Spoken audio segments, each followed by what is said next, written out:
Assalamualaikum warahmatullahi wabarakatuh. Ketemu meneh kalian kula Faturrahman Jawa. Pada video kali ini saya akan menelusuri jejak-jejak peninggalan Mbah Mukasim. Di belakang saya ini adalah Musola Al-Isqa, tampak dari depan, dan ini adalah peninggalan dari Mbah Mukasim yang diteruskan, yang diwariskan oleh anaknya yang bernama Mbah Isqa. Kemudian musola ini dinamakan Musola Al-Isqa. Bagaimana selanjutnya? Ikuti terus video-video saya tentang menelusuri Mbah Mukasim. Jadi sebelum saya menelusuri lebih lanjut tentang sejarah NU di Tulungagung, yakni tentang Mbah Mukasim yang diindikasikan sebagai tokoh yang membawa NU pertama di Tulungagung, saya akan menjelaskan landasan metodologis yang saya gunakan. Hal ini didasari karena bukti-bukti sejarah tentang Mbah Mukasim itu sangat minim sekali. Yang ada sementara ini adalah bukti-bukti lisan, yakni penuturan secara langsung oleh anak turun dari Mbah Mukasim. Kalau dari catatan sejarah yang mengenai Mbah Mukasim, mengenai tokoh NU pertama di Tulungagung, ini harus digali lebih dalam dan lebih lanjut. Nah, inilah mengapa saya harus menjelaskan latar belakang metodologis yang harus saya gunakan. Nah, sebagaimana kita lihat, ya, ini adalah pekarangan dari Mbah Mukasim di belakang saya, yang sekarang ini sudah alih status. Makanya saya berdiri di sini ini supaya mengetahui ini adalah bukti sejarah itu ada gitu loh, secara artefak. Nah, menulis sejarah itu ibaratnya menyusun sebuah puzzle, menggabungkan antara puzzle 1, 2, dan 3 sehingga nanti membentuk sebuah gambar yang utuh. Nah, ini memerlukan suatu keuletan, kesabaran dalam menggali suatu data.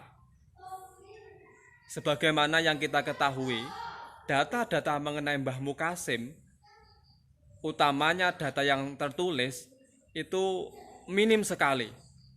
Bahkan kalau saya mau browser ke internet, itu hampir tidak ada yang mengulas tentang sejarah NU di Tulungagung.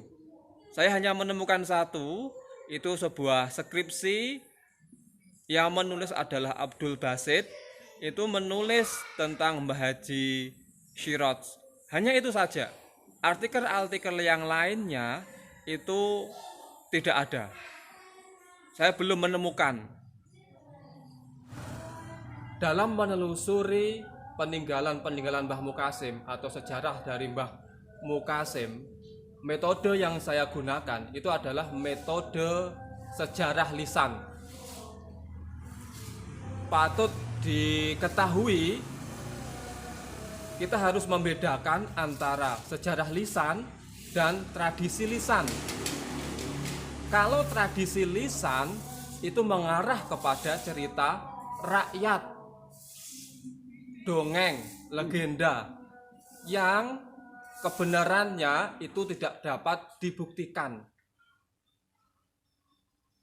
Banyak sekali cerita-cerita sejarah yang mengarah ke dongeng. Biasanya kalau tradisi lisan yang berkaitan dengan sejarah itu ditandai dengan ujare atau jarene.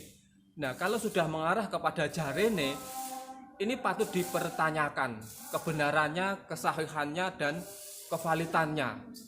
Nah, berbeda dengan sejarah dengan metode lisan.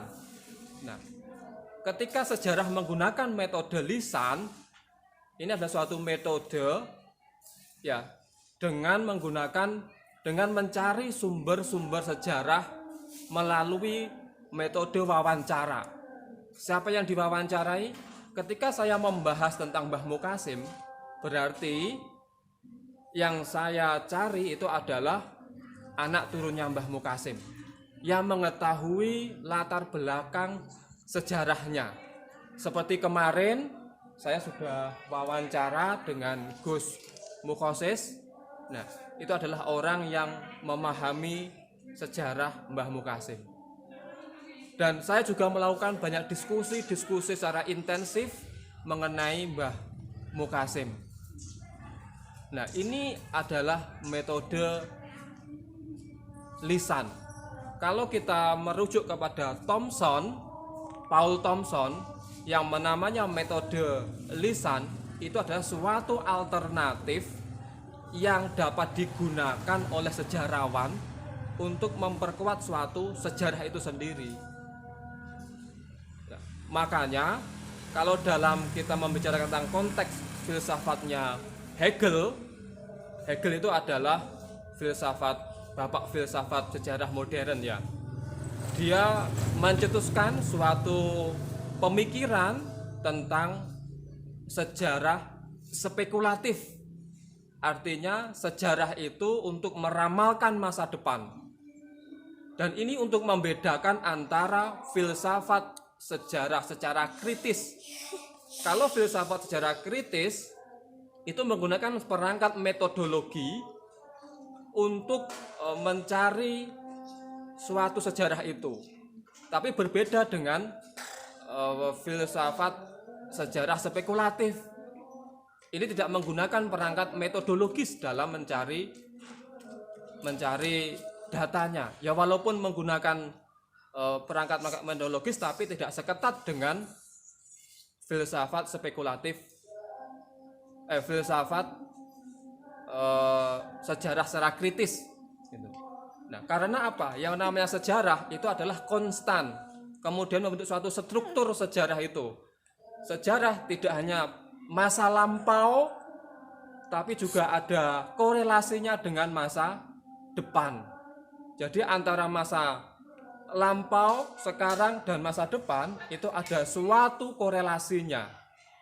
Nah, inilah dasar-dasar yang saya gunakan untuk mengkaji, meneliti, menelaah, menelusuri sejarah Mbah Mukhasim, yang ketika kita diskusi kemarin itu adalah ada suatu indikasi bahwa Mbah Mukhasim itu adalah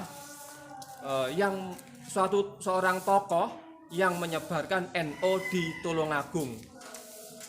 Dan ayahnya Mbah Mukhasim itulah Mbah Hasan Munawar, katanya dari Melangi itu. Dan ketika saya diskusi menggali lebih dalam, ternyata Mbah Hasan Munawar itu adalah prajuritnya Diponegoro, yang ketika pasca perang Diponegoro tahun 1830 itu mengasingkan diri, lari. Kalau menurut Profesor Peter Carey ya, itu larinya di Jawa Tengah, dan di Jawa Timur itu bagian selatan, Trenggalek, Kediri, Blitar, dan tidak menutup kemungkinan itu di daerah Tulungagung.